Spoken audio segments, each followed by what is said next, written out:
ਸਤਿ ਸ਼੍ਰੀ ਅਕਾਲ ਫਰੈਂਡ, ਸਵਾਗਤ ਹੈ ਤੁਹਾਡਾ ਆਪਣੇ YouTube ਚੈਨਲ GKN ਪੰਜਾਬੀ ਦੇ ਵਿੱਚ। ਆਪਾਂ ਇੰਡੀਅਨ ਪੋਲਿਟੀ ਦੀ ਅੱਜ ਤੁਹਾਡੇ ਲਈ 5 ਨੰਬਰ ਕਲਾਸ ਲੈ ਕੇ ਆਏ ਹਾਂ ਤੇ ਇਸ ਤੋਂ ਪਹਿਲਾਂ ਆਪਾਂ 4 ਕਲਾਸਾਂ YouTube ਦੇ ਉੱਤੇ ਅਪਲੋਡ ਕਰ ਦਿੱਤੀਆਂ ਨੇ, ਜਿਹਦੇ ਵਿੱਚ ਕਿ ਆਪਾਂ ਭਾਰਤੀ ਸੰਵਿਧਾਨ ਦਾ ਇਤਿਹਾਸਕ ਪਿਛੋਕੜ ਤੇ ਆਪਣੇ ਭਾਰਤੀ ਸੰਵਿਧਾਨ ਦਾ ਜੋ ਵੀ ਆਪਣੇ ਕਿੱਦਾਂ ਨਿਰਮਾਣ ਹੋਇਆ ਸੀ ਉਹਦੇ ਫੈਕਟ, ਜਿਸ ਤਰ੍ਹਾਂ ਦੇ ਕਿ ਕੁਐਸਚਨ ਆਪਣੇ ਪੇਪਰਸ ਦੇ ਵਿੱਚ ਬਣਦੇ ਆ, ਥਿਊਰੀ ਪਲੱਸ MCQ ਆਪਾਂ YouTube ਦੇ ਉੱਤੇ 4 ਕਲਾਸਾਂ ਦੇ ਵਿੱਚ ਅਪਲੋਡ ਕਰ ਦਿੱਤਾ ਹੈ ਪੰਜਾਬੀ ਭਾਸ਼ਾ ਦੇ ਵਿੱਚ। ਠੀਕ ਹੈ ਜੀ। ਅਗਰ ਤੁਸੀਂ ਉਹ ਕਲਾਸਾਂ ਨਹੀਂ ਦੇਖੀਆਂ ਤਾਂ ਇਸ ਤੋਂ ਪਹਿਲਾਂ ਤੁਸੀਂ ਉਹ ਕਲਾਸਾਂ ਜ਼ਰੂਰ ਦੇਖੋ, ਕਿਉਂਕਿ ਉਹ ਕਲਾਸਾਂ ਤੁਸੀਂ ਦੇਖੋਗੇ ਫਿਰ ਹੀ ਤੁਹਾਨੂੰ ਜੇ ਉਹ ਆਰਟੀਕਲ ਨੇ ਨਾ ਉਹ ਤੁਹਾਨੂੰ ਸਮਝ ਆਉਣਗੇ ਵੀ ਸੰਵਿਧਾਨ ਕਿਉਂ ਬਣਿਆ ਸੀ, ਕਿਸ ਤਰ੍ਹਾਂ ਬਣਿਆ ਸੀ, ਕਿ ਕੌਣ ਕਿਹੜੀ ਕਮੇਟੀ ਦਾ ਪ੍ਰਧਾਨ ਸੀ, ਸਾਰਾ ਕੁਝ ਤੁਹਾਨੂੰ ਉਹਦੇ ਤੋਂ ਪਤਾ ਲੱਗੇਗਾ। ਠੀਕ ਹੈ ਜੀ। ਸੋ ਅੱਜ ਵਾਲੀ ਜਿਹੜੀ ਕਲਾਸ ਆ ਨਾ, ਜਿਹੜੇ ਹੁਣ ਆਪਾਂ ਆਰਟੀਕਲ ਕਰ ਰਹੇ ਹਾਂ, ਆਪਾਂ ਸਾਰੇ ਜਿੰਨੇ ਵੀ ਆਰਟੀਕਲ ਹੋਣਗੇ ਨਾ ਸਾਰੇ ਆਪਾਂ ਪੂਰੇ ਖੋਲ੍ਹ ਕੇ ਪੜ੍ਹਾਂਗੇ। ਜਾਣੀ ਕਿ ਇਹਦੇ ਵਿੱਚ ਆਪਾਂ ਇਸ ਤਰ੍ਹਾਂ ਨਹੀਂ ਪੜ੍ਹਾਂਗੇ ਕਿ ਥੋੜ੍ਹਾ ਜਿਹਾ ਇੱਕ ਵਾਰੀ ਉਹ ਐਡ ਕੀਤਾ ਅਤੇ ਆਪਣਾ ਆਰਟੀਕਲ 1 ਦੇ ਵਿੱਚ ਇਹ ਆ, 2 'ਚ ਇਹ ਆ, 3 'ਚ ਆ, ਬਟ ਉਹਨੂੰ ਆਪਾਂ ਅੰਦਰੋਂ ਵੀ ਪੜ੍ਹਾਂਗੇ, ਕਿਉਂਕਿ ਜਦੋਂ ਆਪਾਂ ਉਹਨੂੰ ਚੰਗੀ ਤਰ੍ਹਾਂ ਪੂਰੇ ਸੰਖੇਪ ਦੇ ਵਿੱਚ ਪੜ੍ਹਦੇ ਹਾਂ ਫਿਰ ਆਪਾਂ ਨੂੰ ਸਾਰੀ ਚੀਜ਼ ਯਾਦ ਹੋ ਜਾਂਦੀ ਆ। ਉਸ ਤੋਂ ਬਾਅਦ ਆਪਾਂ ਜਸਟ ਇੱਕ ਫੈਕਟ ਯਾਦ ਕਰਨੇ ਹੁੰਦੇ ਆ। ਠੀਕ ਹੈ ਜੀ। ਸੋ ਇਹ ਕਲਾਸਿਸ ਤੁਹਾਡੀਆਂ ਜੋ ਵੀ ਆਪਣੇ ਪੰਜਾਬ ਦੇ ਅਪਕਮਿੰਗ ਐਗਜ਼ਾਮ ਹੋਣਗੇ 2022-23 ਦੇ ਵਿੱਚ ਸਾਰਿਆਂ ਲਈ ਇੰਪੋਰਟੈਂਟ ਹੋਣਗੀਆਂ। ਠੀਕ ਹੈ ਜੀ। ਸੋ ਇਹ ਕਲਾਸ ਨੂੰ ਤੁਸੀਂ ਮਿਸ ਨਹੀਂ ਕਰਨਾ, ਪੂਰੀ ਦੇਖਣੀ ਹੈ। ਅਤੇ ਕਲਾਸ ਤੋਂ ਬਾਅਦ ਤੁਹਾਡਾ PDF ਲਈ ਤੁਸੀਂ ਆਪਣਾ ਟੈਲੀਗ੍ਰਾਮ ਚੈਨਲ ਜੁਆਇਨ ਕਰ ਲਿਓ। ਠੀਕ ਹੈ ਜੀ। ਉਹਦੇ ਵਿੱਚ ਆਪਾਂ PDF ਹਰੇਕ ਕਲਾਸ ਦੀ ਅਪਲੋਡ ਕਰ ਦਿੱਤੀ ਹੋਈ ਹੈ। ਠੀਕ ਹੈ ਜੀ। ਹੁਣ ਆਪਾਂ ਕਰਦੇ ਹਾਂ ਜੀ ਆਪਣਾ ਪਹਿਲਾ।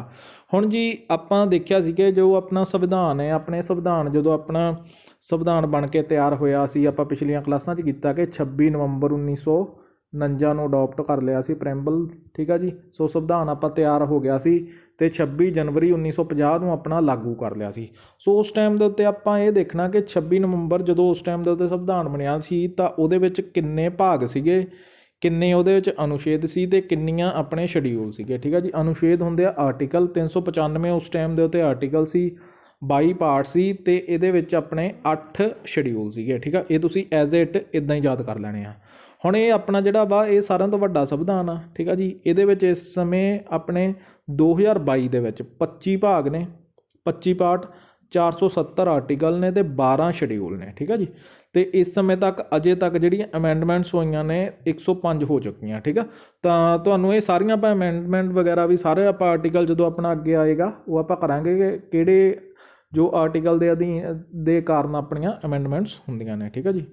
ਅਤੇ ਅੱਗੇ ਆਪਾਂ ਕਰਾਂਗੇ ਜੀ ਆਜ਼ਾਦੀ ਸਮੇਂ। ਹੁਣ ਸਾਰਿਆਂ ਤੋਂ ਪਹਿਲਾਂ ਆਪਾਂ ਨੂੰ ਨਾ, ਕਿਉਂਕਿ ਹੁਣ ਆਪਾਂ ਇਹਦੇ ਵਿੱਚ ਆਰਟੀਕਲ 1 ਦੇ ਵਿੱਚ 4 ਤੱਕ ਜੋ ਆਪਣੇ ਰਾਜ ਹੋ ਗਏ, ਰਾਜ ਹੋ ਗਈਆਂ, ਸਟੇਟਸ ਹੋ ਗਈਆਂ, UT ਹੋ ਗਏ, ਜੋ ਵੀ ਹੋ ਗਏ, ਉਸ ਤੋਂ ਪਹਿਲਾਂ ਕਿਸ ਤਰ੍ਹਾਂ ਦਾ ਸੀ। ਠੀਕ ਆ। ਜਦੋਂ ਆਜ਼ਾਦੀ ਹੋਈ ਸੀ ਨਾ, ਆਜ਼ਾਦੀ ਸਮੇਂ ਭਾਰਤ ਨੂੰ 4 ਸਮੂਹਾਂ 'ਚ ਵੰਡੇ ਹੋਏ ਸੀ ਉਸ ਟਾਈਮ ਦੇ ਵਿੱਚ। ਇੱਕ ਤਾਂ ਗਵਰਨਰ ਦੇ ਅਧੀਨ ਸੀਗੇ ਪ੍ਰਦੇਸ਼, ਇੱਕ ਸੀਗੀਆਂ ਪ੍ਰਿੰਸਲੀ ਸਟੇਟਸ। ਠੀਕ ਆ ਜੀ, ਰਿਆਸਤਾਂ ਜਿਹੜੇ। ਅਤੇ ਤੀਜੇ ਨੰਬਰ ਦੇ ਉੱਤੇ ਸੀਗੇ ਜੀ ਕੇਂਦਰ ਸ਼ਾਸਿਤ ਪ੍ਰਦੇਸ਼, ਜਿਹੜੇ ਕਿ ਚੀਫ ਕਮਿਸ਼ਨਰ ਸੀਗੇ ਉਸ ਟਾਈਮ ਦੇ ਉੱਤੇ, ਉਹਦੇ ਅਧੀਨ ਸੀ।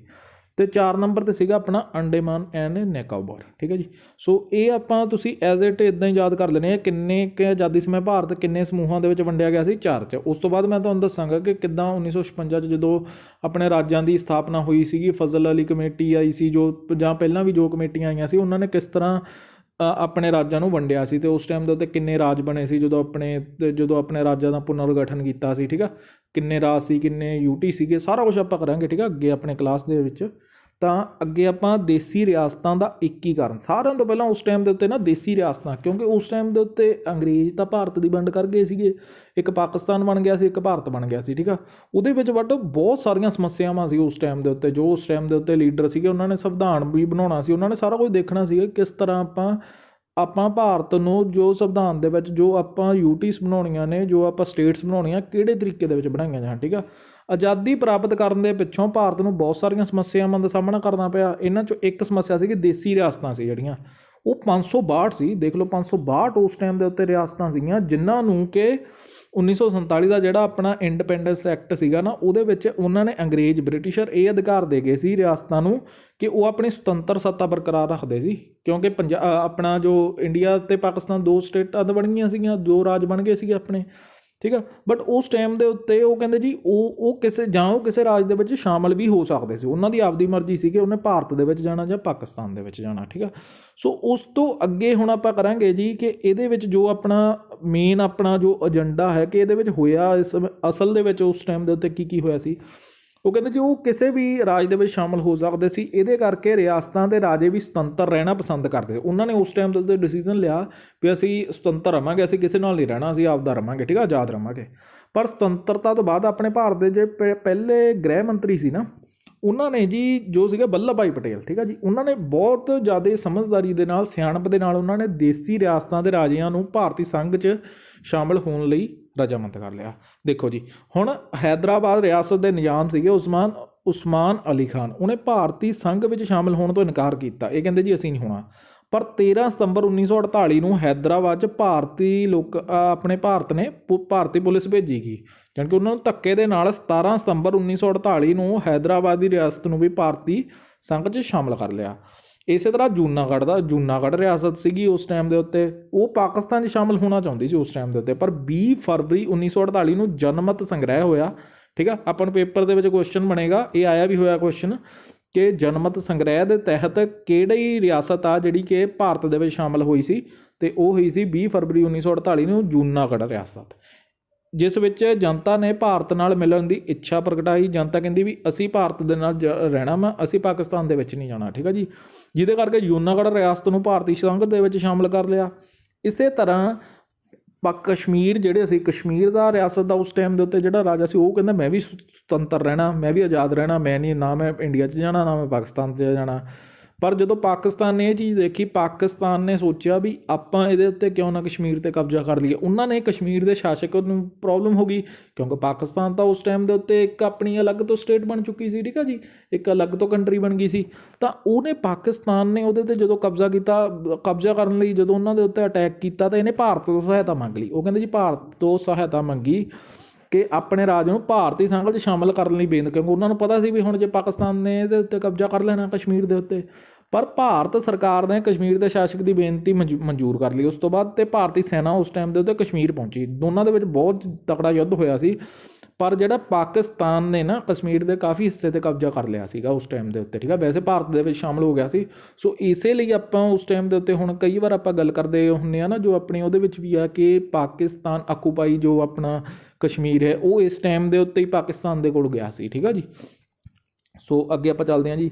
ਹੁਣ ਆਪਣਾ ਅਸਲੀ ਸ਼ੁਰੂ ਹੁੰਦਾ ਵਾ ਕਿ ਉਸ ਟਾਈਮ ਦੇ ਉੱਤੇ ਜਦੋਂ ਸੰਘ ਅਤੇ ਰਾਜਾਂ ਨਾਲ ਸੰਬੰਧਿਤ, ਠੀਕ ਆ, ਤਾਂ ਉਹਦੇ ਵਿੱਚ ਅਨੁਛੇਦ 1 ਤੋਂ 4 ਆ। ਸੋ ਅਗਰ ਆਪਾਂ ਨੂੰ ਕੁਐਸਚਨ ਬਣੇਗਾ ਕਿ ਸੰਘ ਅਤੇ ਰਾਜਾਂ ਨਾਲ ਸੰਬੰਧਿਤ ਕਿਹੜਾ ਅਨੁਛੇਦ ਆ, ਕਿਹੜਾ ਪਾਰਟ ਆ, ਪਾਰਟ 1 ਦੇ ਵਿੱਚ 1 ਤੋਂ 4, ਠੀਕ ਆ, ਆਰਟੀਕਲ। ਹੁਣ ਆਪਾਂ ਇਹਦੇ ਵਿੱਚ ਥੋੜ੍ਹਾ ਜਿਹਾ ਓਵਰਵਿਊ ਲਵਾਂਗੇ। ਪਹਿਲਾਂ ਆਰਟੀਕਲ 1 ਦੇ ਵਿੱਚ ਇਹਨਾਂ ਨੇ ਜੀ ਸੰਘਾਂ ਦੇ ਨਾਮ ਤੇ ਖੇਤਰ ਕਿ ਕੀ ਨਾਂ ਹੋਊਗਾ ਤੇ ਕੀ ਖੇਤਰ ਹੋਊ ਉਹ ਲਿਖਿਆ ਹੋਇਆ। 2 ਨੰਬਰ ਆਰਟੀਕਲ 'ਚ ਨਵੇਂ ਰਾਜਾਂ ਦਾ ਦਾਖਲਾ, ਨਵੇਂ ਰਾਜਾਂ ਦੀ ਐਡਮਿਸ਼ਨ ਜਾਂ ਨਵੇਂ ਰਾਜਾਂ ਦੀ ਸਥਾਪਨਾ, ਠੀਕ ਹੈ ਜੀ, ਉਹ ਲਿਖੀ ਹੋਈ ਆ।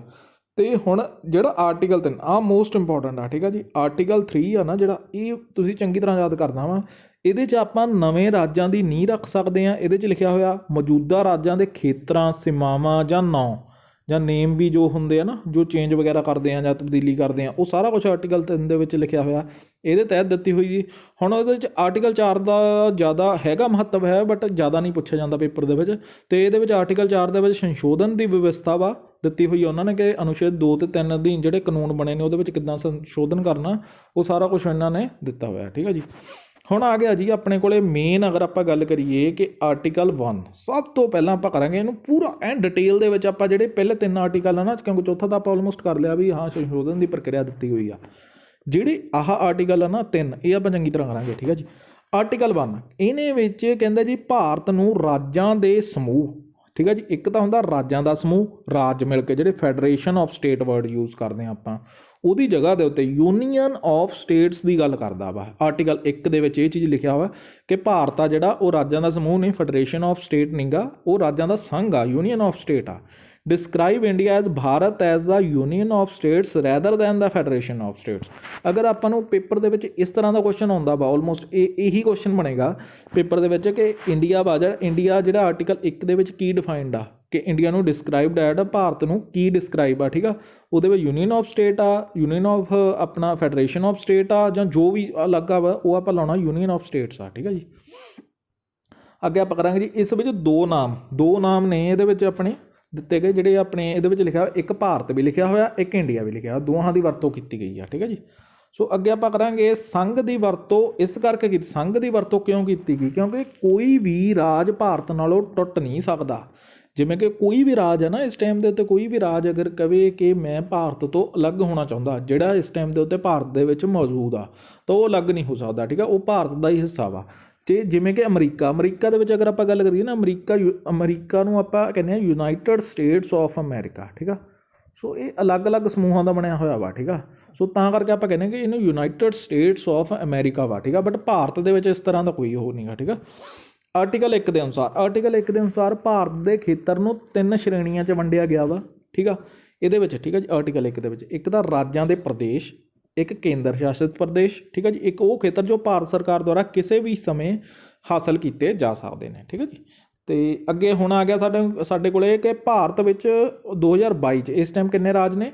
28 ਰਾਜ ਨੇ ਅਤੇ 8 ਕੇਂਦਰ ਸ਼ਾਸਿਤ ਪ੍ਰਦੇਸ਼ ਨੇ, ਠੀਕ ਹੈ। ਇਹ ਸਾਰੇ ਜਿੰਨੇ ਵੀ ਆਪਣੇ ਰਾਜ ਨੇ ਨਾ, 28 ਰਾਜ ਅਤੇ 8 ਕੇਂਦਰ ਸ਼ਾਸਿਤ ਪ੍ਰਦੇਸ਼, ਇਹ ਸਾਰਿਆਂ ਦੀ ਜੋ ਵੀ ਹਿਸਟਰੀ ਰਹੀ ਆ, ਕਿੱਦਾਂ ਇਹ ਕ੍ਰੀਏਟ ਹੋਏ ਸੀ, ਕਿਸ ਤਰ੍ਹਾਂ ਸਾਰਾ ਕੁਝ ਬਣਿਆ ਸੀ, ਇਹਦੇ ਲਈ ਆਪਾਂ ਇੱਕ ਅਲੱਗ ਤੋਂ ਸੈਸ਼ਨ ਲੈ ਕੇ ਆਵਾਂਗੇ। ਉਹ ਆਪਾਂ ਸਟੈਟਿਕ ਜੀਕੇ ਦੇ ਵਿੱਚ ਕਰ ਲਾਂਗੇ, ਠੀਕ ਆ। ਕਿਉਂਕਿ ਥੋੜ੍ਹੇ ਇੱਕ ਟਾਈਮ ਬਾਅਦ, ਜਿਵੇਂ ਹੁਣ ਪਹਿਲਾਂ ਆਪਣੇ ਸੀਗੇ 29 ਰਾਜ ਸੀਗੇ, ਠੀਕ ਆ। ਸੋ ਇਹ ਚੇਂਜ ਹੁੰਦੇ ਰਹਿੰਦੇ ਆ, ਬਟ ਆਪਾਂ ਸਟੈਟਿਕ ਦੇ ਵਿੱਚ ਕਰਾਂਗੇ।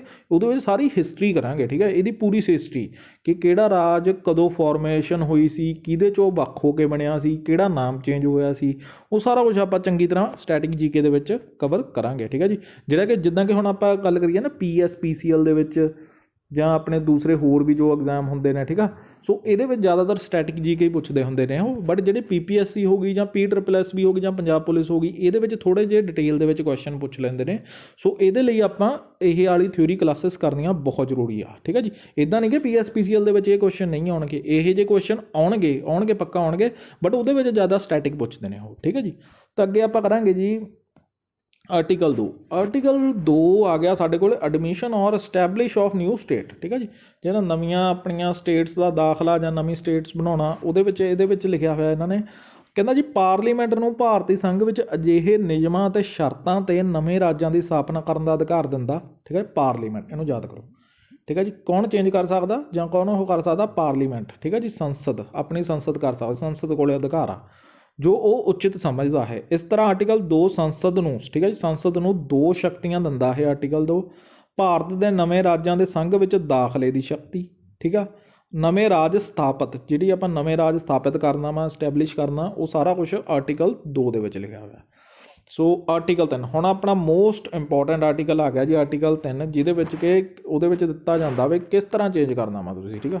ਜੋ ਸ਼ਕਤੀਆਂ ਦਿੱਤੀਆਂ ਹੋਈਆਂ ਸਾਰੀਆਂ, ਇਹ ਦੱਸਦਾ ਹੈ ਕਿ ਸੰਸਦ ਕਾਨੂੰਨ, ਸੰਸਦ ਆ ਮੋਸਟ ਇੰਪੋਰਟੈਂਟ, ਤੁਸੀਂ ਮਾਰਕ ਕਰ ਲਓ। ਇਹ ਪੇਪਰ ਦੇ ਵਿੱਚ ਘੱਟ ਤੋਂ ਘੱਟ 50 ਵਾਰ ਆਪਣੇ ਪੰਜਾਬ ਦੇ ਪੇਪਰਾਂ ਦੇ ਵਿੱਚ ਰਿਪੀਟ ਹੋ ਚੁੱਕਿਆ ਹੋਊਗਾ ਕਿ ਜਿਹੜੀ ਕਿਸੇ ਵੀ ਦੇਸ਼ ਦੀ ਬਾਊਂਡਰੀ ਨੂੰ, ਆਪਣੇ ਭਾਰਤ ਦੇਸ਼ ਦੇ ਕਿਸੇ ਵੀ ਰਾਜ ਦੀ ਬਾਊਂਡਰੀ ਨੂੰ ਆਲਟਰ ਕਰਨਾ, ਜਾਂ ਕੋਈ ਵੀ ਨਵੀਂ ਸਟੇਟ ਫਾਰਮੇਸ਼ਨ ਕਰਨਾ, ਜਾਂ ਉਹਦੇ ਨਾਮ ਦੇ ਵਿੱਚ ਚੇਂਜ ਕਰਨਾ, ਉਹ ਕਿਹੜੇ ਆਰਟੀਕਲ 3 ਦੇ ਵਿੱਚ ਲਿਖਿਆ ਹੋਇਆ। ਅਤੇ ਇਹਨੂੰ ਕਰਦਾ ਕੌਣ ਆ? ਸੰਸਦ ਕਰਦੀ ਆ, ਰਾਸ਼ਟਰਪਤੀ ਕਰਦਾ ਵਾ, ਜਾਂ ਆਪਣਾ ਸੁਪਰੀਮ ਕੋਰਟ ਕਰਦੀ ਆ, ਹਾਈ ਕੋਰਟ ਕਰਦੀ ਆ, ਉਹਦੇ ਵਿੱਚ ਸੰਸਦ ਲਾਉਣਾ, ਠੀਕ ਆ ਤੁਸੀਂ। ਇਹ ਮੋਸਟ ਇੰਪੋਰਟੈਂਟ ਕੁਐਸਚਨ ਆ।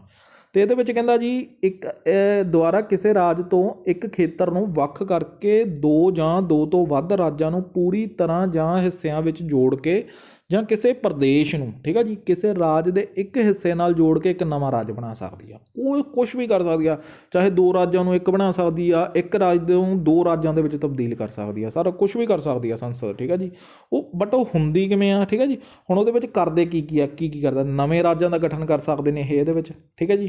ਨਵੇਂ ਰਾਜਾਂ ਦਾ ਗਠਨ ਕਰ ਸਕਦੇ ਨੇ, ਰਾਜਾਂ ਦੇ ਖੇਤਰਾਂ ਦੀ ਤਬਦੀਲੀ ਕਰ ਸਕਦੇ ਆ, ਠੀਕ ਹੈ। ਜਿਵੇਂ ਮੰਨ ਲਓ ਆਹ ਬਾਊਂਡਰੀ ਆ, ਆਹ ਬਾਊਂਡਰੀ ਨੂੰ ਵਧਾ ਸਕਦੇ ਨੇ, ਬਾਊਂਡਰੀ ਨੂੰ ਘਟਾ ਸਕਦੇ ਆ। ਮੌਜੂਦਾ ਰਾਜਾਂ ਦੀਆਂ ਸੀਮਾਵਾਂ ਜਾਂ ਨਾਮ, ਕੋਈ ਵੀ ਨਾਮ ਚੇਂਜ ਕਰਨਾ ਕਿਸੇ ਵੀ ਰਾਜ ਦਾ, ਉਹ ਵੀ ਕਰ ਸਕਦੇ ਨੇ। ਕਿਸੇ ਵੀ ਰਾਜ ਦੇ ਖੇਤਰ ਨੂੰ ਘਟਾ ਸਕਦੇ ਆ, ਕਿਸੇ ਵੀ ਰਾਜ ਦੀਆਂ ਹੱਦਾਂ ਨੂੰ ਬਦਲ ਸਕਦੇ ਨੇ, ਠੀਕ ਹੈ। ਸੋ ਇਹ ਦਿੰਦਾ ਵਾ ਆਪਣਾ, ਕਿਸੇ ਵੀ ਰਾਜ ਦਾ ਨਾਮ ਵੀ ਬਦਲ ਸਕਦੇ ਨੇ, ਆ ਗਿਆ, ਠੀਕ ਹੈ ਜੀ, ਨਾਮ ਵੀ। ਇਸੇ ਤਰ੍ਹਾਂ ਸੰਸਦ ਕਿਸੇ ਵੀ ਰਾਜ ਦੇ ਖੇਤਰ ਨੂੰ ਵਧਾ ਜਾਂ ਘਟਾ ਸਕਦੀ ਆ, ਮੇਨ ਚੀਜ਼ ਇਹੀ ਆ, ਜਾਂ ਕਿਸੇ ਵੀ ਰਾਜ ਦੀਆਂ ਹੱਦਾਂ ਜਾਂ ਨਾਵਾਂ ਨੂੰ ਬਦਲ ਸਕਦੀ ਆ। ਸੰਸਦ ਹੇਠ ਦਿੱਤੀ ਪ੍ਰਕਿਰਿਆ ਦਾ ਪਾਲਣ ਕਰਦੀ ਆ। ਕਿੱਦਾਂ ਕਰਦੀ ਆ? ਹੁਣ ਆਪਾਂ ਇਹ ਵੀ ਦੇਖਣਾ ਵਾ ਨਾ, ਆਪਾਂ ਇਹਦਾ ਪੜ੍ਹ ਲਿਆ ਕਿ ਕਰ ਸਕਦੀ ਆ, ਕਿਸ ਤਰ੍ਹਾਂ ਕਰਦੀ ਆ, ਉਹਦਾ ਪ੍ਰੋਸੀਜਰ ਕੀ ਹੁੰਦਾ ਵਾ, ਕਿਤੋਂ ਸੁਪਰੀਮ ਕੋਰਟ ਕਰਦੀ ਆ, ਹਾਈ ਕੋਰਟ ਕਰਦੀ ਆ, ਜਾਂ ਸੰਸਦ ਖੁਦ ਆਪਣੇ ਆਪ ਹੀ ਕਰ ਲੈਂਦੀ ਆ, ਠੀਕ ਆ। ਸੋ ਇਸ ਦਾ ਪਹਿਲਾ ਸਟੈਪ ਕੀ ਹੁੰਦਾ? ਇਹਦੇ ਵਿੱਚ ਇੱਕ ਸਟੈਪ ਹੁੰਦਾ, ਕਹਿੰਦਾ ਸੰਸਦ ਦਾ ਕੋਈ ਵੀ ਸਦਨ ਪਹਿਲਾਂ ਤਾਂ ਰਾਸ਼ਟਰਪਤੀ ਦੀ ਸਿਫਾਰਿਸ਼ ਚਾਹੀਦੀ ਹੈ ਇਹਦੇ ਲਈ, ਠੀਕ ਹੈ। ਉੱਪਰ ਦੱਸੇ ਗਏ ਕਿਸੇ ਵੀ ਜਾਂ ਸਾਰੀਆਂ ਤਬਦੀਲੀਆਂ ਨੂੰ ਲਾਗੂ ਕਰਨ ਵਾਲਾ ਬਿੱਲ ਪੇਸ਼ ਕਰ ਸਕਦਾ ਹੈ, ਠੀਕ ਹੈ ਜੀ। ਪਹਿਲਾ ਰਾਸ਼ਟਰਪਤੀ ਜੋ ਆਪਣਾ ਹੋਏਗਾ, ਰਾਸ਼ਟਰਪਤੀ ਸਿਫਾਰਿਸ਼ ਕਰੇਗਾ, ਫਿਰ ਸੰਸਦ ਦਾ ਕੋਈ ਵੀ ਸਦਨ, ਠੀਕ ਹੈ ਜੀ, ਕੋਈ ਵੀ ਸਦਨ ਹੋਵੇ ਅਤੇ ਉਹ ਆਪਣਾ ਬਿੱਲ ਪੇਸ਼ ਕਰੇਗਾ, ਠੀਕ ਆ। ਅੱਗੇ ਆਪਣੇ ਕੋਲ ਆ ਗਿਆ, ਜੇਕਰ ਅਜਿਹਾ ਬਿੱਲ ਕਿਸੇ ਰਾਜ ਦੀ ਸੀਮਾ ਜਾਂ ਨਾਮ ਨੂੰ ਪ੍ਰਭਾਵਿਤ ਕਰ, ਜੇਕਰ ਲੱਗਦਾ ਵਾ ਕਿ ਜਿਵੇਂ ਮੰਨ ਲਓ ਕੋਈ ਵੀ ਸਟੇਟ ਦਾ ਕੋਈ ਮਤਲਬ ਤਬਦੀਲੀ ਕਰਨੀ ਆ ਜਾਂ ਸੀਮਾ ਨੂੰ ਪ੍ਰਭਾਵਿਤ ਕਰਦਾ, ਫਿਰ ਉਸ ਟਾਈਮ ਦੇ ਉੱਤੇ ਰਾਸ਼ਟਰਪਤੀ ਬਿੱਲ ਨੂੰ ਉਹਨਾਂ ਦੀ ਰਾਏ ਲਈ, ਠੀਕ ਹੈ, ਤਾਂ ਰਾਸ਼ਟਰਪਤੀ ਜਿਹੜੇ ਮਤਲਬ ਆਪਣਾ ਸਟੇਟ ਨੂੰ ਪ੍ਰਭਾਵਿਤ ਕਰਦਾ ਉਹਦੀ ਵਿਧਾਨ ਸਭਾ ਨੂੰ, ਫਿਰ ਉਹ ਸੰਸਦ ਵਿੱਚ ਪੇਸ਼ ਕਰਨ ਤੋਂ ਪਹਿਲਾਂ ਸੰਬੰਧਿਤ ਰਾਜ ਵਿਧਾਨ ਸਭਾ ਨੂੰ ਭੇਜੇਗਾ ਕਿ ਉਹਨਾਂ ਨੂੰ ਉਹਨਾਂ ਦੀ ਰਾਏ ਮਸ਼ਵਰੇ ਲਈ ਉਹਨਾਂ ਕੋਲ ਭੇਜੇਗਾ ਵੀ ਤੁਹਾਡੇ ਸਟੇਟ ਦੇ ਨਾਲ ਇਹ ਕਰ ਰਿਹਾ ਵਾ, ਵੀ ਤੁਹਾਡੀ ਸਟੇਟ ਦੀ ਬਾਊਂਡਰੀ ਆਲਟਰ ਕਰ ਰਹੇ ਆ, ਤਾਂ ਉਹ ਰਾਜ ਵਿਧਾਨ ਸਭਾ ਦੇ ਵਿੱਚ ਭੇਜੇਗਾ, ਠੀਕ ਹੈ ਜੀ। ਦੂਜਾ ਕਦਮ ਇਹ ਹੋ ਗਿਆ। ਤੀਜਾ ਕਦਮ ਕੀ ਹੋਗਾ, ਜੇਕਰ ਰਾਜ ਵਿਧਾਨ ਸਭਾ ਨਿਰਧਾਰਤ ਸਮੇਂ, ਇਹ ਵੀ ਇੱਕ ਗੱਲ ਹੋਰ ਹੈ ਇਹਦੇ 'ਚ, ਜੇਕਰ ਵਿਧਾਨ ਸਭਾ ਨੂੰ ਕੁਛ ਨਿਰਧਾਰਤ ਸਮਾਂ ਦਿੱਤਾ ਜਾਂਦਾ ਵੀ ਕਿ ਦੱਸੋ ਤੁਹਾਨੂੰ ਕੋਈ ਇਸ ਦਾ ਨਾਲ ਕੋਈ ਓਬਜੈਕਸ਼ਨ ਜਾਂ ਕੋਈ ਵੀ ਹੋਵੇ, ਸਮਾਂ ਸੀਮਾ ਦੇ ਅੰਦਰ ਕੋਈ ਵੀ ਆਪਣੇ ਰਾਏ ਪ੍ਰਗਟ ਨਹੀਂ ਕਰਦੀ ਗੀ ਆਪਦੀ, ਵੀ ਕੋਈ ਵੀ ਉਹ ਨਹੀਂ ਦਿੰਦੇ ਆ, ਤਾਂ ਇਹ ਮੰਨਿਆ ਜਾਂਦਾ ਕਿ ਉਸਨੇ ਆਪਣੇ ਵਿਚਾਰ ਪ੍ਰਗਟ ਕਰ ਦਿੰਦੇ ਨੇ, ਤਾਂ ਇਹ ਸਿਰਫ ਵਿਚਾਰ ਲੈਂਦੇ ਨੇ, ਇਹ ਕਰ ਦਿੰਦੇ ਨੇ ਚੇਂਜ ਕਰ ਦਿੰਦੇ ਨੇ, ਚੇਂਜ ਇਹਨੇ ਸੰਸਦ ਨਹੀਂ ਕਰਨਾ, ਠੀਕ ਆ। ਅੱਗੇ ਆਪਾਂ ਕਰਾਂਗੇ ਜੀ। ਹੁਣ ਜੀ ਭਾਸ਼ਾ ਦੇ ਆਧਾਰ 'ਤੇ ਰਾਜਾਂ ਦਾ ਪੁਨਰਗਠਨ। ਹੁਣ ਦੇਖੋ ਜੀ, ਇਹ ਤਾਂ ਸਾਰਾ ਕੁਝ ਹੁਣ ਆਪਣਾ ਆਰਟੀਕਲ 1 ਤੋਂ 4 ਤੱਕ ਦਾ ਆਪਾਂ ਪੜ੍ਹ ਲਿਆ। ਹੁਣ ਉਸ ਤੋਂ ਬਾਅਦ ਅਗਰ ਆਪਾਂ ਗੱਲ ਕਰੀਏ ਕਿ ਭਾਸ਼ਾ ਦੇ ਆਧਾਰ ਦੇ ਉੱਤੇ ਕਿਸ ਤਰ੍ਹਾਂ ਪੁਨਰਗਠਨ ਕੀਤਾ ਸੀ ਉਸ ਟਾਈਮ ਦੇ ਉੱਤੇ, ਠੀਕ ਆ।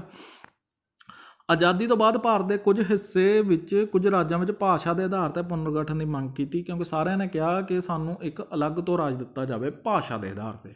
ਸਰਕਾਰ ਨੇ ਕਿਹਾ ਜੀ ਜੂਨ 1948 'ਚ ਇੱਕ ਧਾਰ ਕਮਿਸ਼ਨ, ਠੀਕ ਹੈ ਜੀ, ਇਹ ਤੁਸੀਂ ਯਾਦ ਕਰਨਾ ਵਾ ਕਿ ਜੂਨ 1948 'ਚ ਪਹਿਲਾ ਕਮਿਸ਼ਨ ਕਿਹੜਾ ਸੀ, ਧਾਰ ਕਮਿਸ਼ਨ ਸੀਗਾ, ਜਿਹਨੇ ਕਿ ਕਮਿਸ਼ਨ ਨੇ ਆਪਦੀ ਰਿਪੋਰਟ 48 'ਚ ਭੇਜੀ, ਦਸੰਬਰ 48 'ਚ ਪੇਸ਼ ਕੀਤੀ। ਇਸ ਕਮਿਸ਼ਨ ਨੇ ਭਾਸ਼ਾ ਦੇ ਆਧਾਰ 'ਤੇ ਪੁਨਰਗਠਨ ਨੂੰ ਰੱਦ ਕਰਤਾ। ਇਹ ਕਹਿੰਦੇ ਜੀ ਭਾਸ਼ਾ ਦੇ ਆਧਾਰ 'ਤੇ ਪੁਨਰਗਠਨ ਨਹੀਂ ਕਰਨਾ ਚਾਹੀਦਾ ਸਾਨੂੰ। ਪ੍ਰਸ਼ਾਸਨ ਦੇ ਅਧਿਕਾਰ 'ਤੇ ਕਰਨ ਦੀ ਸਿਫਾਰਿਸ਼ ਕੀਤੀ। ਉਹ ਕਹਿੰਦੇ ਜੀ ਪ੍ਰਸ਼ਾਸਨਿਕ ਤੌਰ ਦੇ ਉੱਤੇ ਤੁਸੀਂ ਕਰਨੀਆਂ ਕਰ ਦਿਓ, ਐਡਮਿਨਿਸਟ੍ਰੇਸ਼ਨ ਦੇ ਤੌਰ 'ਤੇ ਤੁਸੀਂ ਕਰਨੀਆਂ ਕਰ ਦਿਓ, ਬਟ ਤੁਸੀਂ ਭਾਸ਼ਾ ਦੇ ਆਧਾਰ 'ਤੇ ਨਾ ਕਰੋ, ਠੀਕ ਹੈ। ਇਹ ਰੱਦ ਹੋ ਗਈ ਜੀ। ਉਸ ਤੋਂ ਬਾਅਦ ਕਹਿੰਦੇ ਜੀ ਦਸੰਬਰ 1948 'ਚ ਭਾਰਤ ਸਰਕਾਰ ਨੇ ਇੱਕ ਹੋਰ JBP ਕਮੇਟੀ ਬਣਾਈ, ਠੀਕ ਹੈ ਜੀ। ਹੁਣ ਜੀ ਇਹਦੇ JBP ਦਾ ਮਤਲਬ ਜੇ ਤੋਂ ਮਤਲਬ ਜਵਾਹਰ ਲਾਲ ਨਹਿਰੂ, B ਤੋਂ ਮਤਲਬ ਵੱਲਭ ਭਾਈ ਪਟੇਲ, P ਤੋਂ ਮਤਲਬ ਪਾਤਾਬੀ ਸੀਤਾਰਮਈਆ, ਠੀਕ ਹੈ ਜੀ। ਇਹ 3 ਬੰਦਿਆਂ ਦੀ ਕਮੇਟੀ ਬਣਾਈ ਉਹਨਾਂ ਨੇ। ਇਸ ਕਮੇਟੀ ਨੇ ਜੀ ਕੀ ਕੀਤਾ, ਭਾਸ਼ਾ ਦੇ ਆਧਾਰ 'ਤੇ ਪੁਨਰਗਠਨ ਬਾਰੇ ਰਿਪੋਰਟ ਜਿਹੜੀ ਸੀ ਉਹ ਪੇਸ਼ ਕਰਨੀ ਸੀ। JBP ਨੇ ਆਪਣੀ ਰਿਪੋਰਟ 1949 'ਚ ਇਹਨਾਂ ਨੇ ਪੇਸ਼ ਕੀਤੀ, 48 'ਚ ਇਹਨਾਂ ਦਾ ਗਠਨ ਕੀਤਾ, 49 'ਚ ਇਹਨਾਂ ਨੇ ਆਪਦੀ ਰਿਪੋਰਟ ਪੇਸ਼ ਕਰਤੀ। ਇਸ ਨੇ ਵੀ ਭਾਸ਼ਾ ਦੇ ਆਧਾਰ 'ਤੇ ਗਠਨ ਰੱਦ ਕਰਤਾ। ਇਹ ਵੀ ਕਹਿੰਦੇ ਵੀ ਭਾਸ਼ਾ ਦੇ ਆਧਾਰ ਤੇ ਆਪਾਂ ਨੂੰ ਗਠਨ ਨਹੀਂ ਕਰਨਾ ਚਾਹੀਦਾ, ਇਸ ਦੇ ਨਾਲ ਆਪਣੇ ਜਾਣੀ ਕਿ ਜੋ ਲੋਕਾਂ ਦੇ ਵਿੱਚ ਜੋ ਪ੍ਰੇਮ ਹੈ ਜੋ ਭਾਸ਼ਾ ਦੇ ਆਧਾਰ ਦੇ ਉੱਤੇ ਥੋੜ੍ਹਾ ਜਿਹਾ ਘਟੇਗਾ, ਠੀਕ ਆ। ਸੋ ਇਹਨਾਂ ਨੇ ਉਹ ਕਰਤੀ ਸੀ। ਕਹਿੰਦਾ ਜੀ ਦਸੰਬਰ 1953, ਲਓ ਜੀ ਹੁਣ ਆਇਆ ਜਿਹੜਾ ਅਸਲੀ ਦਸੰਬਰ 1953 'ਚ ਭਾਰਤ ਸਰਕਾਰ ਨੇ ਫਜ਼ਲ ਅਲੀ ਕਮਿਸ਼ਨ ਬਣਾ ਲਿਆ, ਜਿਹਨੇ ਕਿ ਆਪਣੀ ਰਿਪੋਰਟ 1955 'ਚ ਪੇਸ਼ ਕੀਤੀ, ਠੀਕ ਆ ਜੀ। ਅਤੇ ਭਾਸ਼ਾ ਦੇ ਆਧਾਰ 'ਤੇ ਪੁਨਰਗਠਨ ਦੀਆਂ ਸਿਫਾਰਸ਼ਾਂ ਤੇ ਪੁਨਰਗਠਨ ਦੀ ਸਿਫਾਰਿਸ਼ ਕੀਤੀ। ਉਹ ਕਹਿੰਦੇ ਭਾਸ਼ਾ ਦੇ ਆਧਾਰ 'ਤੇ ਕਰ ਸਕਦੇ ਹਾਂ, ਪਰ ਉਸਨੇ ਉਹ ਕਹਿੰਦੇ ਜੀ ਉਸਨੇ ਇੱਕ ਭਾਸ਼ਾ ਤੇ ਇੱਕ ਰਾਜ, ਜਿਵੇਂ ਮੰਨ ਲਓ ਕੋਈ ਵੀ ਇੱਕ ਭਾਸ਼ਾ ਵਾ, ਇੱਕ ਭਾਸ਼ਾ ਬੋਲਣ ਵਾਲੇ ਇੱਕ ਜਗ੍ਹਾ ਹੀ ਰਹਿ ਸਕਦੇ ਨੇ ਅਤੇ ਇੱਕ ਹੀ ਰਾਜ ਬਣੂਗਾ। ਉਹਨਾਂ ਨੇ ਵਿਚਾਰ ਨੂੰ ਰੱਦ ਕਰਤਾ। ਹੁਣ ਜੀ 1953 ਦੇ ਵਿੱਚ ਭਾਰਤ ਨੇ ਭਾਸ਼ਾ ਦੇ ਆਧਾਰ ਤੇ ਆਂਧਰਾ ਰਾਜ ਬਣਾਤਾ। ਲਓ ਜੀ ਉਸ ਤੋਂ ਪਹਿਲਾਂ ਹੀ ਫਜ਼ਲ ਅਲੀ ਕਮਿਸ਼ਨ ਦੀ ਅਜੇ ਰਿਪੋਰਟ ਆਈ ਨਹੀਂ ਸੀ, 55 'ਚ ਪੇਸ਼ ਕੀਤੀ ਸੀ ਇਹਨਾਂ ਨੇ, ਕਿਉਂਕਿ ਉਸ ਤੋਂ ਬਾਅਦ 56 ਦੇ ਵਿੱਚ 14 ਰਾਜ 6 UT ਬਣਾਈਆਂ ਸੀਗੀਆਂ, ਬਟ ਉਸ ਤੋਂ ਪਹਿਲਾਂ 53 ਦੇ ਵਿੱਚ ਇਹਨਾਂ ਨੂੰ ਇੱਕ ਆਂਧਰਾ ਰਾਜ ਬਣਾਉਣਾ ਪਿਆ। ਕਿਉਂ ਬਣਾਉਣਾ ਪਿਆ ਇਹ ਵੀ ਤੁਹਾਨੂੰ ਦੱਸਦੇ ਹਾਂ। ਇਹਦੇ ਵਿੱਚ ਜੀ ਇੱਕ ਬਹੁਤ ਤਕੜਾ ਅੰਦੋਲਨ ਹੋਇਆ ਸੀ ਉਸ ਟਾਈਮ ਦੇ ਉੱਤੇ 1953 'ਚ। ਉਹਦੇ ਵਿੱਚ ਨਾ 56 ਦਿਨਾਂ ਦੀ ਇੱਕ ਭੁੱਖ ਹੜਤਾਲ ਕਰਦੀ ਸੀ। ਪੋਟੀ ਸ਼੍ਰੀ ਮੁੱਲੂ ਨਾਮ ਦਾ ਇੱਕ ਵਿਅਕਤੀ ਸੀਗਾ ਅਤੇ ਕੋਈ ਕਾਂਗਰਸੀ ਵਿਅਕਤੀ ਸੀਗਾ, ਅਤੇ ਇਹਨੇ ਹੜਤਾਲ ਕਰਤੀ ਜੀ। ਇਹ ਕਹਿੰਦਾ ਜੀ ਭੁੱਖ ਹੜਤਾਲ ਕਰਤੀ ਵੀ ਸਾਨੂੰ ਭਾਸ਼ਾ ਦੇ ਆਧਾਰ 'ਤੇ ਜਿਹੜੇ ਤੇਲਗੂ ਸਪੀਕਿੰਗ ਪੀਪਲਸ ਨੇ ਉਹ ਸਾਨੂੰ ਅਲੱਗ ਕੀਤਾ ਜਾਵੇ, ਠੀਕ ਹੈ, ਅਲੱਗ ਤੋਂ ਇੱਕ ਸਾਡਾ ਰਾਜ ਦਿੱਤਾ ਜਾਵੇ। ਜਦੋਂ ਇਹਨਾਂ ਦੀ ਮੌਤ ਹੋ ਗਈ ਉਸ ਤੋਂ ਬਾਅਦ ਇਹਨਾਂ ਨੇ ਜੀ 1953 'ਚ ਆਂਧਰਾ ਰਾਜ, ਪਹਿਲਾਂ ਇਹ ਮਦਰਾਸ ਪ੍ਰੈਜ਼ੀਡੈਂਸੀ ਦੇ ਵਿੱਚ ਸੀਗਾ, ਠੀਕ ਹੈ ਜੀ, ਪਹਿਲਾਂ ਮਦਰਾਸ ਦੇ ਵਿੱਚ ਪ੍ਰੈਜ਼ੀਡੈਂਸੀ, ਇਹ ਵੀ ਯਾਦ ਰੱਖਣਾ, ਠੀਕ ਹੈ, ਉਸ ਟਾਈਮ ਦੇ ਪ੍ਰੈਜ਼ੀਡੈਂਸੀ ਸੀ। ਮਦਰਾਸ ਪ੍ਰੈਜ਼ੀਡੈਂਸੀ ਤੋਂ ਚੱਕ ਕੇ ਇਹਨਾਂ ਨੇ ਆਂਧਰਾ ਰਾਜ 1953 'ਚ। ਹੁਣ ਆਪਾਂ ਨੂੰ ਪੇਪਰ 'ਚ ਕੁਐਸਚਨ ਆਊਗਾ ਕਿ ਕਿਹੜਾ ਰਾਜ ਭਾਸ਼ਾ ਦੇ ਆਧਾਰ 'ਤੇ ਸਭ ਤੋਂ ਪਹਿਲਾਂ ਬਣਾਇਆ ਗਿਆ ਸੀ। ਆਂਧਰਾ ਰਾਜ ਬਣਾਇਆ ਗਿਆ ਸੀ, ਕਿਹਦੇ ਤੋਂ ਅੱਡ ਕੀਤਾ ਸੀ, ਆਪਣਾ ਮਦਰਾਸ ਤੋਂ। ਭਾਰਤ ਦਾ ਪਹਿਲਾ ਰਾਜ ਭਾਸ਼ਾਈ ਆਧਾਰ 'ਤੇ ਬਣਿਆ, ਠੀਕ ਹੈ ਜੀ। ਉਸ ਤੋਂ ਬਾਅਦ ਤਾਂ 1956 ਦੇ ਵਿੱਚ ਜਦੋਂ ਆਪਣੇ ਕ੍ਰੀਏਟ ਹੋ ਗਏ ਸੀਗੇ 14 ਰਾਜ ਅਤੇ 6 ਕੇਂਦਰ ਸ਼ਾਸਿਤ ਪ੍ਰਦੇਸ਼ ਆਪਣੇ ਹੋ ਗਏ ਸੀਗੇ ਕ੍ਰੀਏਟ। ਸੋ ਜੋ ਆਪਾਂ ਉੱਪਰ ਕੀਤਾ ਨਾ ਪਹਿਲਾਂ, ਉਦੋਂ 4 ਸਮੂਹ ਹੁੰਦੇ ਸੀ, ਪ੍ਰਿੰਸਲੀ ਸਟੇਟ ਹੁੰਦੀਆਂ ਸੀਗੀਆਂ ਜਾਂ ਪ੍ਰਿੰਸਲੀ ਰਾਜ ਹੁੰਦੇ ਸੀ ਜਾਂ ਸਾਰੇ ਵੀ ਹੁੰਦੇ ਸੀ, ਠੀਕ ਆ। ਉਹ ਸਾਰੇ ਸਮੂਹਾਂ ਨੂੰ ਇਹਨਾਂ ਨੇ ਜੋ ਗਵਰਨਰ ਦੇ ਅਧੀਨ ਹੁੰਦੇ ਸੀ ਉਹਨੂੰ ਉਹਨਾਂ ਨੇ ਭੰਗ ਕਰਕੇ 1 ਨਵੰਬਰ 1956 ਨੂੰ 14 ਰਾਜ ਅਤੇ 6 ਕੇਂਦਰ ਸ਼ਾਸਿਤ ਪ੍ਰਦੇਸ਼ ਬਣਾਤੇ ਸੀ, ਠੀਕ ਆ ਜੀ। 1956 'ਚ ਹੁਣ ਦੇਖੋ ਜੀ 1956 ਈਸਵੀ ਦੇ ਵਿੱਚ ਆਂਧਰਾ ਪ੍ਰਦੇਸ਼ ਰਾਜ ਬਣਾਉਣ ਲਈ ਹੈਦਰਾਬਾਦ ਰਾਜ ਦੇ ਤੇਲਗੂ ਬੋਲਣ ਵਾਲੇ ਖੇਤਰ 'ਚ ਸ਼ਾਮਲ ਕਰ ਦਿੱਤਾ। ਇਹ ਤਾਂ 1956 ਦੇ ਵਿੱਚ ਜਦੋਂ ਆਹ ਬਣ ਗਏ ਸੀ ਨਾ ਆਪਣੇ 14 ਰਾਜ ਤੇ 6, ਉਸ ਦੀ ਗੱਲ ਕਰਦੇ ਆ, ਠੀਕ ਆ। ਤੋ ਅੱਗੇ ਆਪਾਂ ਕਰਾਂਗੇ ਜੀ ਹੁਣ ਆਪਣਾ ਇਹ ਸਾਰਾ ਆਪਣਾ ਹੋ ਚੁੱਕਿਆ ਵਾ ਕੰਪਲੀਟ। 1 ਤੋਂ 4 ਤੱਕ ਆਪਾਂ ਬਹੁਤ ਚੰਗੀ ਤਰ੍ਹਾਂ ਕਰ ਚੁੱਕੇ ਹਾਂ। ਇਸ ਤੋਂ ਬਾਅਦ ਇੱਕ ਵੀ ਕੁਐਸਚਨ ਤੁਹਾਡਾ ਨਹੀਂ ਆਏਗਾ, ਠੀਕ ਆ ਜੀ। ਇਹ ਬਟ ਤੁਸੀਂ ਇਹਦੇ ਵਿੱਚ ਜੋ ਵੀ ਪੁਆਇੰਟ ਫੈਕਟ ਦਿੱਤੇ ਗਏ ਨਾ ਤੁਸੀਂ ਸਾਰੇ ਚੰਗੀ ਤਰ੍ਹਾਂ ਕਰਨੇ ਆ। ਹੁਣ ਆਪਾਂ ਕਰਾਂਗੇ ਜੀ MCQ। ਇਹਦੇ ਮੈਂ ਥੋੜ੍ਹੇ ਜਿਹੇ 10-15 MCQ ਲੈ ਕੇ ਆਇਆ ਵਾਂ। ਵੈਸੇ ਆਪਾਂ ਡਿਟੇਲ ਦੇ ਵਿੱਚ ਜਿਹੜੇ MCQ ਨੇ ਉਹ ਆਪਾਂ ਬਹੁਤ MCQ ਤਿਆਰ ਕਰਾਂਗੇ ਆਪਾਂ। ਇਹਦੇ ਵਿੱਚ ਆਪਾਂ ਸਾਰੇ MCQ ਕਰਾਂਗੇ। ਤੁਹਾਨੂੰ ਕੋਈ ਬੁੱਕ ਪੜ੍ਹਨ ਦੀ ਜ਼ਰੂਰਤ ਨਹੀਂ ਪੜੇਗੀ। ਆਪਾਂ ਪ੍ਰੀਵੀਅਸ ਈਅਰ ਪੰਜਾਬ ਦੇ ਹੋ ਗਏ, SSC ਦੇ ਹੋ ਗਏ, ਜੋ ਵੀ ਪੇਪਰ ਹੋ ਗਏ ਨਾ ਸਾਰੇ ਆਪਾਂ ਪੇਪਰਾਂ ਦੇ ਸਾਰੇ ਇੱਕ ਕੰਪਾਈਲ ਕਰਕੇ ਆਪਾਂ ਲੈ ਕੇ ਆਵਾਂਗੇ। ਕੋਈ ਦਿੱਕਤ ਵਾਲੀ ਗੱਲ ਨਹੀਂ, ਠੀਕ ਹੈ ਜੀ। ਪਰ ਪਹਿਲਾਂ ਤੁਹਾਨੂੰ ਥਿਊਰੀ ਕਰਨੀ ਪੈਣੀ ਆ। ਜੇ ਤੁਸੀਂ ਥਿਊਰੀ ਨਹੀਂ ਕਰੋਗੇ ਤਾਂ ਜੇ ਤੁਸੀਂ ਸਿੱਧਾ MCQ ਨੂੰ ਹੱਥ ਪਾਓਗੇ ਤੁਹਾਨੂੰ ਉਹ ਕਦੇ ਵੀ ਯਾਦ ਨਹੀਂ ਹੋਣੇ।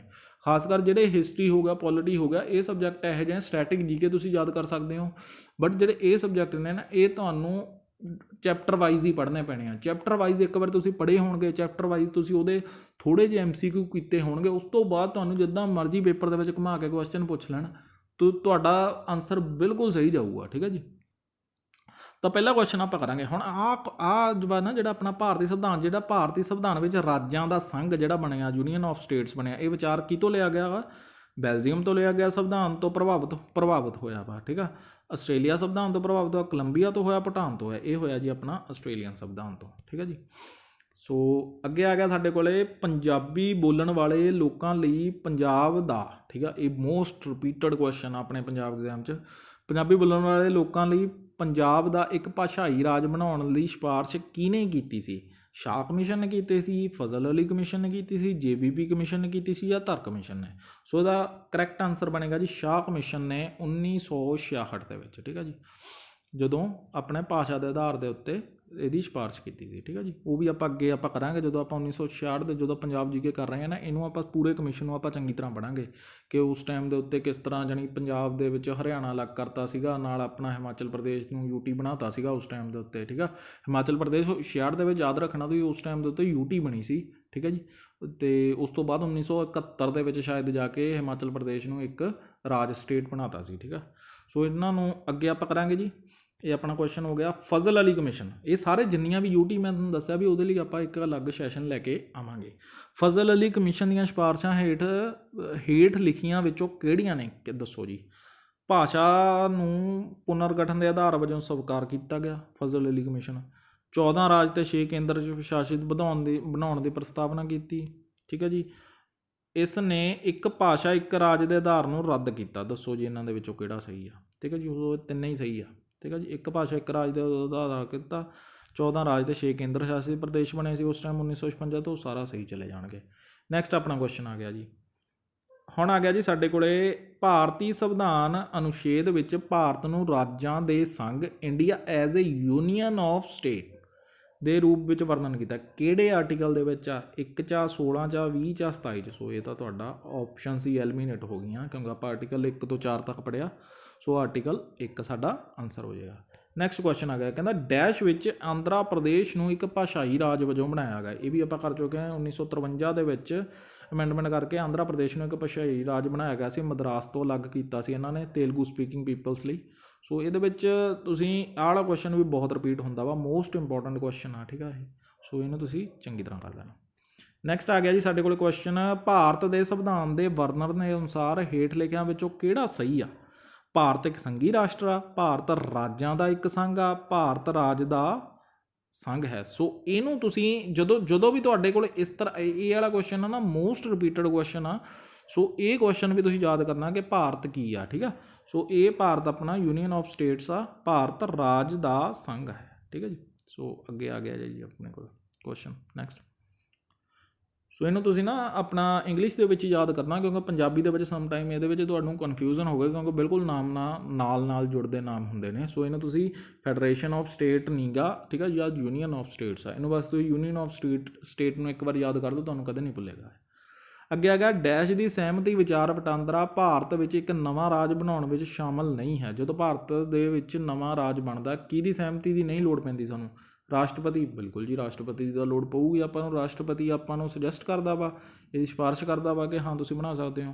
ਅਤੇ ਸੰਸਦ, ਹਾਂ ਸੰਸਦ ਤਾਂ ਹੈਗਾ ਹੀ ਆਪਣਾ, ਪੜ੍ਹਿਆ ਵਾ ਉੱਪਰ ਕਿ ਹਾਂ ਸੰਸਦ ਨੂੰ ਆਪਾਂ ਕਰ ਸਕਦੇ ਹਾਂ। ਰਾਜ ਦੀ ਵਿਧਾਨ ਸਭਾ, ਹਾਂਜੀ ਬਿਲਕੁਲ ਸਹੀ ਆ, ਰਾਜ ਦੀ ਵਿਧਾਨ ਸਭਾ ਦੇ ਨਾਲ ਵੀ ਆਪਾਂ ਵਿਚਾਰ ਵਟਾਂਦਰਾ ਕਰਦੇ ਹੀ ਹਾਂ, ਠੀਕ ਆ, ਪਾਵਰ ਹੈਗੀ ਆ ਰਾਜ ਦੀ ਵਿਧਾਨ ਸਭਾ।